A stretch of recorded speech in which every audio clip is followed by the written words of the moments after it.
അസ്സലാമു അലൈക്കും. നമ്മുടെ പുതിയൊരു വീഡിയോയിലേക്ക് എല്ലാവർക്കും സ്വാഗതം. ഇത് രാവിലത്തെ ചെറിയൊരു കുക്കിംഗ് വീഡിയോ ആണ് കേട്ടോ. വീഡിയോ എല്ലാവരും സ്കിപ്പ് ചെയ്യാതെ കണ്ട് സപ്പോർട്ട് ചെയ്യുക. ആദ്യം നമുക്ക് കറി വെക്കാം കേട്ടോ. ഇത് നാഷ്ടക്കും പാടുള്ള കറിയാണ് കേട്ടോ. അപ്പോൾ അതുകൊണ്ട് ആദ്യം രാവിലെ തന്നെ ഞാൻ കറി വെക്കണം. അപ്പോൾ ലോ ഫ്ലെയിമിൽ വെച്ച് മൺചട്ടി വെച്ച് നല്ലപോലെ ചൂടായതിന് ശേഷം 1/2 ടീസ്പൂൺ ഉലുവയും 1/4 ടീസ്പൂൺ വലിയ ജീരകം ഇട്ട് ആദ്യം വെളിച്ചെണ്ണ ഒഴിക്കട്ടെ. വെളിച്ചെണ്ണ ഒഴിച്ച് നല്ലപോലെ ചൂടായതിന് ശേഷം ഉലുവയും വലിയ ജീരകം ഇട്ട് പൊട്ടിയതിന് ശേഷം ഇഞ്ചിയും വെളുത്തുള്ളിയും ചതച്ചതിട്ട് അത് നല്ലപോലെ പച്ചമണം പോയതിന് ശേഷം ഇതിലേക്ക് ഞാൻ ഒരു 6 ചെറിയ ഉള്ളിയാണ് കേട്ടോ.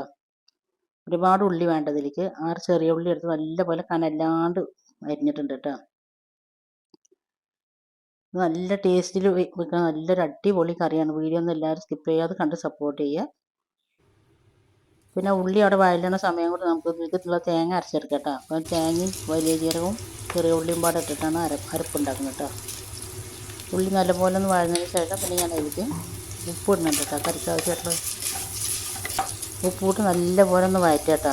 പിന്നെ കറിക്ക് നല്ലൊരു കളറ് കിട്ടാൻ വേണ്ടിയിട്ട് ഇതുപോലെ ചെയ്താൽ മതി കേട്ടോ. മുളക് പൊടി ഉള്ളി വഴന്നതിന് ശേഷം മുളക് പൊടി എണ്ണയിലേക്ക് ഇട്ടിട്ട് നല്ലപോലെ 2 മിനിറ്റ് വഴറ്റുക കേട്ടോ. ലോ ഫ്ലെയിമിലിട്ടിട്ടാണ് ഇതൊക്കെ ചെയ്യുന്നത്. മസാലപ്പൊടികളെല്ലാം പാടെ ഒപ്പിടരുത് കേട്ടോ. മുളക് പൊടി ഇട്ട് നല്ലപോലെ വഴറ്റിയതിന് ശേഷം എണ്ണ തെളിഞ്ഞ് വരും. തെളിഞ്ഞ് വരുമ്പോൾ നമ്മളതിലേക്ക് മല്ലിപ്പൊടി മഞ്ഞൾപ്പൊടി ഇട്ട് കേട്ടോ. 1 ടീസ്പൂൺ മുളക് പൊടി, 1 ടീസ്പൂൺ മല്ലിപ്പൊടിയും 1/2 ടീസ്പൂൺ മഞ്ഞൾപ്പൊടിയും കുറച്ച് കറിവേപ്പില ഇട്ടിട്ട് കേട്ടോ. എന്നിട്ട് നല്ലപോലെ ഒന്ന് വഴറ്റിയെടുക്കാം കേട്ടോ. അത് നല്ലപോലെ അതിൻ്റെ പച്ചമണം പോകുന്നവരെ ഒന്ന് വഴറ്റിയെടുക്കുക. അതിനുശേഷം നമ്മൾ അരച്ച് വെച്ച തേങ്ങ ഒഴിക്കുക കേട്ടോ. തേങ്ങ ഒഴിച്ചിട്ട് ഈ ചട്ടിൻ്റെ ചൂടിലും മസാലയുടെ ചൂടിലും പാടെ ഈ തേങ്ങ നല്ലപോലെ ഒന്ന് പതച്ച് കിട്ടണം കേട്ടോ. നല്ലപോലെ ചൂടായി കിട്ടണം. ഇപ്പോഴാണ് ഈ കറിക്ക് ടേസ്റ്റ് ഉണ്ടാകും. നല്ല ടേസ്റ്റ് കിട്ടുക. ഇങ്ങനെയൊക്കെ ഒന്ന് വെച്ച് നോക്കി വെക്കാത്തവരുണ്ടെങ്കിൽ അടിപൊളി ടേസ്റ്റാണ് കേട്ടോ. നമുക്ക് റെസ്റ്റോറൻറ്റിൽ നിന്ന് കിട്ടുന്ന അതേ ടേസ്റ്റുള്ള നല്ലൊരു അടിപൊളി കറിയാണ്.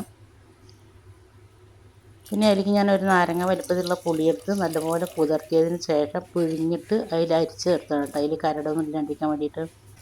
പിന്നെ ഞാൻ അതിലേക്ക് ഇട്ടത് തക്കാളിയാണ് കേട്ടോ. ഒരു വലിയൊരു തക്കാളിയാണ്.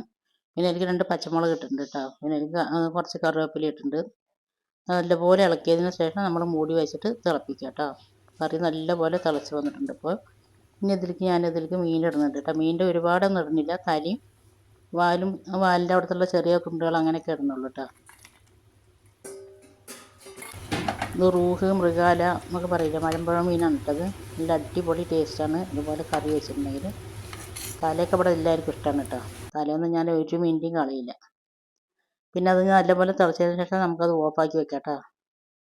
അല്ല, മൂടി വെച്ചിട്ടുണ്ട്. ഇനി നല്ലപോലെ തിളച്ചതിന് ശേഷം നമുക്കത് ഓഫാക്കി വെക്കാം. പിന്നെ ഞാനിത് പുട്ടിന് മാവ് കുഴക്കുന്നുണ്ട് കേട്ടോ. അത് സാധാ പത്തിരിപ്പൊടിയാണ്, അല്ലാണ്ട് പുട്ടുപൊടിയൊന്നും ഇല്ല കേട്ടോ. അപ്പോൾ മീൻ നല്ലപോലെ തിളച്ചിട്ടുണ്ട് കേട്ടോ. 2-3 മിനിറ്റായി തിളയ്ക്കാൻ തുടങ്ങിയിട്ട്. ഇനി ഇത് ഓഫാക്കിയിട്ടുണ്ട് കേട്ടോ. ഈ തക്കാളി ഇതൊന്നും ഇങ്ങനെ എടുത്ത് കഴിക്കാൻ നല്ല ടേസ്റ്റാണ് കേട്ടോ. തക്കാളി നമ്മൾ വഴറ്റരുത്. കറിയിൽ തക്കാളി ഇങ്ങനെ എടുക്കാം, എണ്ണയിലിടാണ്ട്. ആദ്യമായിട്ട് വീഡിയോ കാണുന്ന നമ്മുടെ പുതിയ കൂട്ടുകാരുണ്ടെങ്കിൽ ഒന്ന് സബ്സ്ക്രൈബ് ചെയ്ത് സപ്പോർട്ട് ചെയ്യുക കേട്ടോ. വീഡിയോ എല്ലാവരും ഒന്ന് ലൈക്ക് ചെയ്യാനും ഫ്രണ്ട്സ് ആൻഡ് ഫാമിലിക്കും ഒക്കെ ഒന്ന് ഷെയർ ചെയ്ത് കൊടുത്ത് നമ്മളൊന്ന് സപ്പോർട്ട് ചെയ്യുക. അതുപോലെ ചെയ്യാത്തവരുണ്ടെങ്കിൽ ഒന്ന് ചെയ്തോട്ടെ കേട്ടോ. ഇപ്പോഴത്തെ കാണുമ്പോൾ തന്നെ അറിയില്ല നിങ്ങൾക്ക് എന്തൊരു ടേസ്റ്റാണ് ഈ കറിക്ക് ഉണ്ടാകുക. നല്ല ടേസ്റ്റുള്ള കറിയാണ് കേട്ടോ. പിന്നെ കുക്കറിൽ വെക്കണ പുട്ടിൻ്റെ ഇതാണ് കേട്ടോ. അതങ്ങനെ പുട്ടൊക്കെ ഞാൻ കുത്തിയിട്ടുണ്ട്. പുട്ടിൻ്റെ ആവി വന്നതിന് ശേഷം 2 മിനിറ്റ് അങ്ങനെ തന്നെ വെക്കണം കേട്ടോ, ലോ ഫ്ലെയിമിൽ. അപ്പോഴാണ് പുട്ട് നല്ലപോലെ വേവുള്ളൂ. അപ്പോൾ പുട്ടൊക്കെ വെന്ത് ഇതുപോലെ ചെയ്യാത്തവരുണ്ടെങ്കിൽ ചെയ്ത് നോക്കി. നിങ്ങൾക്ക് ഇങ്ങനെ പുട്ടും മീൻ കറിയൊക്കെ ഇഷ്ടമാണോ? ഞാൻ പുട്ടും മീൻ കറിയും പുട്ടും ബീഫൊക്കെ എനിക്കിഷ്ടമാണ് കേട്ടോ. ഏതൊരു പലഹാരത്തിനും ഇറച്ചിനെക്കാട്ടി നല്ല ടേസ്റ്റ് മീൻ കറി തന്നെയാണ് കേട്ടോ. ഇത്ര നേരം എൻ്റെ വീഡിയോ കണ്ടുകൊണ്ടിരുന്ന എല്ലാ കൂട്ടുകാരനെ കൊണ്ട് ഒരുപാട് നന്ദിയുണ്ട്. ഇൻഷാ അല്ലാഹ് ഇനി അടുത്ത നല്ലൊരു വീഡിയോ ആയിട്ട് വരുന്നവരെ അസ്സലാമു അലൈക്കും. ബൈ.